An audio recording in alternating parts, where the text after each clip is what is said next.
Hello friends, welcome to AP study G K. आज की इस वीडियो हम लेकर आए हिंदी शिक्षण से महत्वपूर्ण प्रश्न जो हर बार एग्जाम में पूछा जाता है। आइए देखते हैं। पहला प्रश्न है, भाषा अर्जन। भाषा अर्जन मुख्यतः किस प्रकार की प्रक्रिया है? भाषा अर्जन मुख्यतः किस प्रकार की प्रक्रिया है? इसका राइट आंसर हो जाएगा अवचेतन और प्राकृतिक। अगला प्रश्न है, भाषा अधिगम किस पर आधारित होता है? भाषा अधिगम किस पर आधारित होता है? औपचारिक शिक्षण पर। अगला प्रश्न है, अर्जन में व्याकरण की जानकारी कैसे प्राप्त होती है? स्वाभाविक रूप से। स्वाभाविक रूप से। अगला प्रश्न है, अधिगम प्रक्रिया अधिकतर कहाँ होती है? विद्यालयी वातावरण में। अगला प्रश्न है, भाषा अर्जन की अवधारणा किसने दी है? भाषा अर्जन की अवधारणा नोम चॉम्स्की दिए हैं। चॉम्स्की दिए हैं। अगला प्रश्न है, भाषा अधिग्रहण डिवाइस किस प्रकार की संरचना है? जन्मजात। अगला प्रश्न है, भाषा अधिगम में त्रुटियां क्यों होती हैं? भाषा अधिगम में त्रुटियां क्यों होती हैं? नियमों के अति सामान्यीकरण से। अगला प्रश्न है, भाषा अर्जन किस आयु में तीव्र होता है? इसका राइट आंसर हो जाएगा प्रारंभिक बालावस्था में। अगला प्रश्न है, क्रांतिक काल परिकल्पना किससे जुड़ी है? भाषा अर्जन से। अगला प्रश्न है, भाषा अर्जन में कौन सा कारक कम महत्वपूर्ण है? औपचारिक व्याकरण। अगला प्रश्न है, भाषा अधिगम में कौन सा कारक आवश्यक है? अभ्यास। अगला प्रश्न है, अर्जन में सुधार कैसे होता है? संप्रेषण के माध्यम से। अगला प्रश्न है, भाषा अधिगम में सुधार कैसे होता है? प्रतिक्रिया द्वारा। अगला प्रश्न है, मातृभाषा सीखना किस श्रेणी में आता है? अर्जन की श्रेणी में। अगला प्रश्न है, द्वितीय भाषा सीखना समानता क्या है? अधिगम। अगला प्रश्न है, भाषा अर्जन किस सिद्धांत से जुड़ा है? नैतिविस्ट से। अगला प्रश्न है, भाषा अधिगम किस सिद्धांत से जुड़ा है? व्यवहारवादी सिद्धांत से। अगला प्रश्न है, भाषा सीखने का प्राथमिक उद्देश्य क्या है? संप्रेषण। अगला प्रश्न है, भाषा को बच्चे कैसे देखते हैं? एक सामाजिक उपकरण के रूप में। अगला प्रश्न है, भाषा सामाजिक संपर्क में कैसे विकसित होती है? इसका राइट आंसर हो जाएगा बातचीत से। अगला प्रश्न है, अर्जन में त्रुटि को कैसे देखा जाता है? विकास का संकेत। अगला प्रश्न है, अधिगम में त्रुटि को कैसे देखा जाता है? सुधार योग्य गलती। अगला प्रश्न है, भाषा अर्जन में कौन सी स्मृति सक्रिय होती है? अंतर्निहित स्मृति। अगला प्रश्न है, भाषा अधिगम में कौन सी स्मृति सक्रिय होती है? अस्पष्ट स्मृति। अगला प्रश्न है, बच्चा पहले क्या सीखता है? सुनना। अगला प्रश्न है, भाषा अर्जन का सबसे बड़ा स्रोत क्या है? परिवेश। अगला प्रश्न है, भाषा अधिगम का सबसे बड़ा स्रोत क्या है? शिक्षक। अगला प्रश्न है, अर्जन में भाषा नियम कैसे बनते हैं? स्वयं। अगला प्रश्न है, अधिगम में भाषा नियम कैसे बनते हैं? सिखाए जाते हैं। अगला प्रश्न है, भाषा अर्जन किससे प्रभावित नहीं होता है? परीक्षा से। अगला प्रश्न है, भाषा अधिगम किससे प्रभावित होता है? मूल्यांकन से। अगला प्रश्न है, भाषा अर्जन का लक्ष्य क्या है? भाषा अर्जन के लक्ष्य है अर्थ की समझ। अगला प्रश्न है, भाषा अधिगम का लक्ष्य क्या है? शुद्धता। अगला प्रश्न है, भाषा अर्जन किससे तेज होता है? सार्थक संवाद से। अगला प्रश्न है, भाषा अधिगम किससे तेज होता है? अभ्यास और पुनरावृत्ति से। अगला प्रश्न है, भाषा अर्जन में प्रेरणा कैसी होती है? आंतरिक।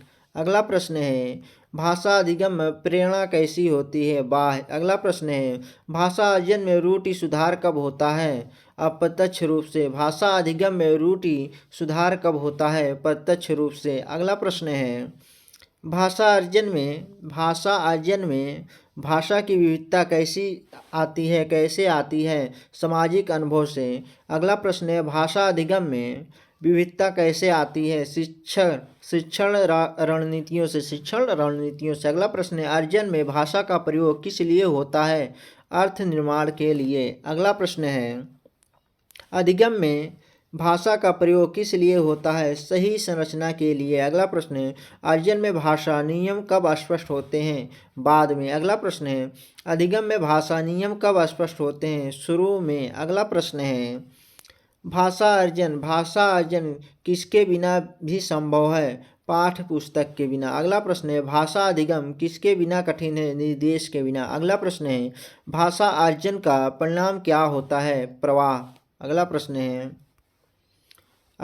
है, भाषा अधिगम का परिणाम क्या है? शुद्धता। अगला प्रश्न है, भाषा शिक्षण में रचनावादी दृष्टिकोण किस पर बल देता है? अर्थ निर्माण पर। अगला प्रश्न है, भाषा शिक्षण का व्यवहारवादी सिद्धांत किस पर आधारित है? अनुकरण और अभ्यास पर। अगला प्रश्न है, स्किनर का सिद्धांत किस भाषा कौशल से अधिक जुड़ा है? बोलने से। अगला प्रश्न है, व्यवहारवादी सिद्धांत में सुदृढ़ीकरण का उद्देश्य क्या है? सही भाषा व्यवहार को बढ़ाना। अगला प्रश्न है, नेटिविस्ट सिद्धांत किस बात को मानता है? भाषा जन्मजात क्षमता है। अगला प्रश्न है, संज्ञात्मक सिद्धांत के अनुसार भाषा किससे जुड़ी है? मानसिक विकास से। अगला प्रश्न है, पियाजे के अनुसार भाषा विकास किसका परिणाम है? संज्ञात्मक विकास का। अगला प्रश्न है, वाइगोत्स्की भाषा को किसका माध्यम मानते हैं? सामाजिक अंतःक्रिया का। अगला प्रश्न है, जेडपीडी का संबंध किससे है? सहारे द्वारा अधिगम। अगला प्रश्न है, भाषा शिक्षण में स्कैफोल्डिंग का अर्थ क्या है? अस्थायी सहायता। अगला प्रश्न है, बुर्नर के अनुसार भाषा कैसे सीखी जाती है? खोज के माध्यम से। अगला प्रश्न है, सामाजिक अंतःक्रिया सिद्धांत किससे संबंधित है? संवाद से। अगला प्रश्न है, भाषा शिक्षण में संवादात्मक दृष्टिकोण का क्या लक्ष्य है? प्रभावी संप्रेषण। अगला प्रश्न है, संरचनात्मक दृष्टिकोण किस पर बल देता है? व्याकरणिक संरचना पर। अगला प्रश्न है, संप्रेषणात्मक दृष्टिकोण किस पर बल देता है? अर्थ और उपयोग पर। अगला प्रश्न है, भाषा शिक्षण में अनुभव आधारित अधिगम का अर्थ क्या है? वास्तविक संदर्भ में सीखना। अगला प्रश्न है, मातृभाषा आधारित शिक्षण के प्रभावी है? पूर्व अनुभव से जुड़ाव के कारण। अगला प्रश्न है, बहुभाषी कक्षा में भाषा शिक्षण का आधार क्या होना चाहिए? भाषा संसाधनों का उपयोग। अगला प्रश्न है, भाषा शिक्षण में अनुकरण का उपयोग किस चरण में अधिक होता है? प्रारंभिक चरण में। अगला प्रश्न है, भाषा शिक्षण में प्रत्यक्ष विधि का मुख्य गुण क्या है? लक्ष्य भाषा का प्रयोग। अगला प्रश्न है, भाषा शिक्षण में अनुवाद विधि की सीमा क्या है? संप्रेषण कौशल का विकास नहीं। अगला प्रश्न है, भाषा शिक्षण में ऑडियो लिंगुअल विधि किस पर आधारित है? ड्रिल और अभ्यास पर। अगला प्रश्न है, भाषा शिक्षण में प्राकृतिक विधि किस पर आधारित है? अर्जन पर। अगला प्रश्न है, भाषा शिक्षण में परियोजना विधि क्यों उपयोगी है? भाषा का वास्तविक प्रयोग। अगला प्रश्न है, भाषा शिक्षण में खेल विधि का उद्देश्य क्या है? रुचि और सहभागिता। अगला प्रश्न है, भाषा शिक्षण में कहानी विधि क्यों प्रभावी है? भावात्मक जुड़ाव से। अगला प्रश्न है, भाषा शिक्षण में कविता का उपयोग क्यों किया जाता है? ध्वनि और लय के लिए। अगला प्रश्न है, भाषा शिक्षण में प्रश्नोत्तर विधि किसे बढ़ावा देती है? मौखिक अभिव्यक्ति को। अगला प्रश्न है, भाषा शिक्षण में अनुभव साझा करना किस कौशल को बढ़ाता है? बोलने को। अगला प्रश्न है, भाषा शिक्षण में अभियान विधि किसे विकसित करती है? भावात्मक भाषा को। अगला प्रश्न है, भाषा विकास का पहला कौशल कौन सा है? श्रवण। अगला प्रश्न है, श्रवण कौशल का विकास किससे होता है? ध्यानपूर्वक सुनने से। अगला प्रश्न है, सुनना और सुनाई देने में क्या अंतर है? समझ का। अगला प्रश्न है, प्रभावी श्रवण के लिए क्या आवश्यक है? सक्रिय भागीदारी। अगला प्रश्न है, सुनने की प्रक्रिया किससे जुड़ी होती है? अर्थ ग्रहण से। अगला प्रश्न है, भाषा शिक्षण में श्रवण गतिविधियाँ क्यों आवश्यक हैं? उच्चारण सुधार के लिए। अगला प्रश्न है, बच्चे बोलना कैसे सीखते हैं? सुनकर अनुकरण से। अगला प्रश्न है, बोलने में प्रवाह किससे आता है? अभ्यास से। अगला प्रश्न है, बोलने में झिझक का मुख्य कारण क्या है? भय। अगला प्रश्न है, शिक्षक बोलने की झिझक कैसे दूर कर सकता है? शिक्षक बोलने की झिझक कैसे दूर कर सकता है? सुरक्षित वातावरण बनाकर। अगला प्रश्न है, संवाद गतिविधियाँ किस कौशल को बढ़ावा देती हैं?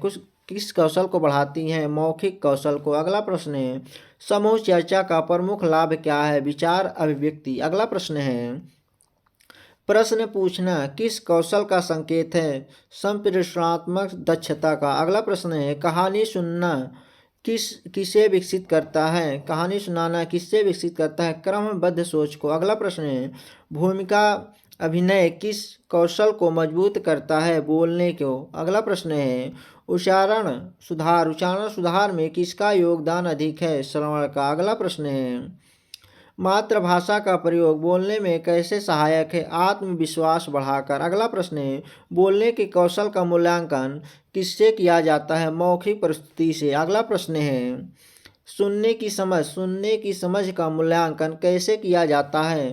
प्रश्नों द्वारा। अगला प्रश्न है, सुनने बोलने में शिक्षक की भूमिका क्या है? सहायक की। अगला प्रश्न है, सुनने की गतिविधियाँ किस चरण में अधिक उपयोगी है?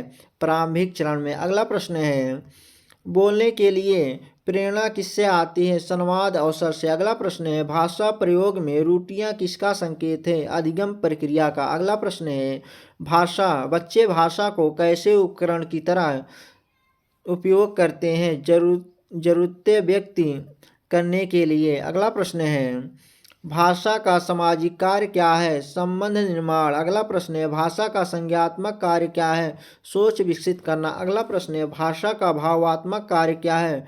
भाव व्यक्त करना। अगला प्रश्न है, बोलने का कौशल किससे प्रभावित होता है? सामाजिक वातावरण से। अगला प्रश्न है, सुनने का कौशल किस पर निर्भर करता है? ध्यान पर। अगला प्रश्न है, सुनने बोलने का विकास किस क्रम में होता है? पहले सुनना फिर बोलना। अगला प्रश्न है, व्याकरण का मुख्य उद्देश्य क्या है? व्याकरण का मुख्य उद्देश्य अर्थपूर्ण संप्रेषण। अगला प्रश्न है, भाषा शिक्षण में व्याकरण को कैसे पढ़ाया जाना चाहिए? संदर्भ में। अगला प्रश्न है, व्याकरण नियम रटना क्यों अनुचित है? भाषा प्रयोग बाधित करता है। अगला प्रश्न है, कार्यात्मक व्याकरण किस पर बल देता है? उपयोग पर। अगला प्रश्न है, भाषा शिक्षण में संरचनात्मक अभ्यास क्यों उपयोगी है? शुद्धता के लिए। अगला प्रश्न है, मौखिक भाषा लिखित भाषा से कैसे भिन्न है? सहज और अनौपचारिक रूप से। अगला प्रश्न है, लिखित भाषा की विशेषता क्या है? संरचना और शुद्धता। अगला प्रश्न है, लेखन से पहले कौन सा कौशल विकसित होना चाहिए? मौखिक। अगला प्रश्न है, लेखन प्रक्रिया का पहला चरण क्या है? विचार निर्माण। अगला प्रश्न है, लेखन में पुनर्लेखन क्यों आवश्यक है? सुधार के लिए। अगला प्रश्न है, भाषा शिक्षण में व्याकरण कब पढ़ाया जाना चाहिए? प्रयोग के बाद। अगला प्रश्न है, मौखिक त्रुटियां क्यों स्वीकार हैं? प्रवाह विकास के लिए। अगला प्रश्न है, लिखित त्रुटियों पर प्रतिक्रिया कैसी होनी चाहिए? सुधारात्मक। अगला प्रश्न है, भाषा शिक्षण में उदाहरण का महत्व क्या है? नियम स्पष्ट करना। अगला प्रश्न है, व्याकरण भाषा का क्या अंग है? सहायक। अगला प्रश्न है, भाषा शिक्षण में वाक्य निर्माण क्यों आवश्यक है? अर्थ अस्पष्टता के लिए। अगला प्रश्न है, भाषा शिक्षण में शब्दावली का विकास क्यों आवश्यक है? अभिव्यक्ति विस्तार के लिए। अगला प्रश्न है, भाषा प्रयोग में शुद्धता किससे आती है? निरंतर अभ्यास से। अगला प्रश्न है, भाषा प्रयोग में अर्थ की भूमिका क्या है? केंद्रीय। अगला प्रश्न है, भाषा शिक्षण में संदर्भ क्यों आवश्यक है? समझ के लिए। अगला प्रश्न है, मौखिक भाषा का मूल्यांकन कैसे किया जाता है?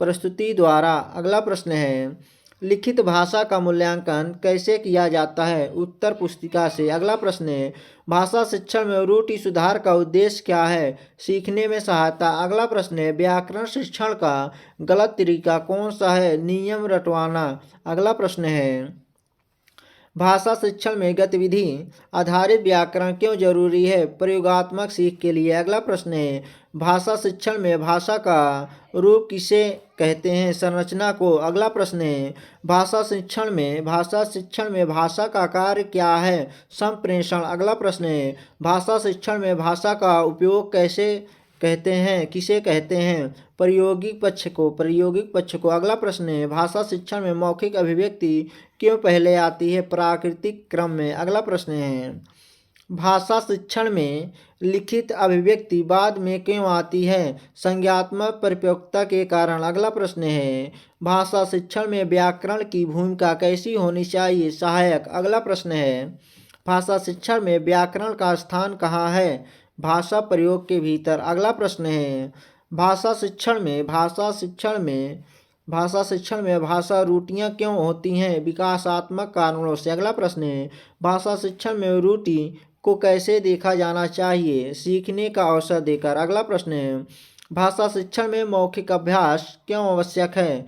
प्रवाह के लिए। अगला प्रश्न है, भाषा शिक्षण में लेखन अभ्यास क्यों आवश्यक है? संरचना के लिए। अगला प्रश्न है, भाषा शिक्षण में संतुलन क्यों जरूरी है? कौशल समन्वय के लिए। अगला प्रश्न है, भाषा शिक्षण में शिक्षक की भूमिका क्या है? मार्गदर्शक। अगला प्रश्न है, भाषा शिक्षण में विद्यार्थी की भूमिका क्या है? सक्रिय सहभागी। अगला प्रश्न है, भाषा शिक्षण का अंतिम लक्ष्य क्या है? भाषा शिक्षण का अंतिम लक्ष्य है प्रभावी संप्रेषण। थैंक यू फ्रेंड्स, वीडियो अच्छी लगे चैनल को सब्सक्राइब और लाइक करें। जय हिंद दोस्तों।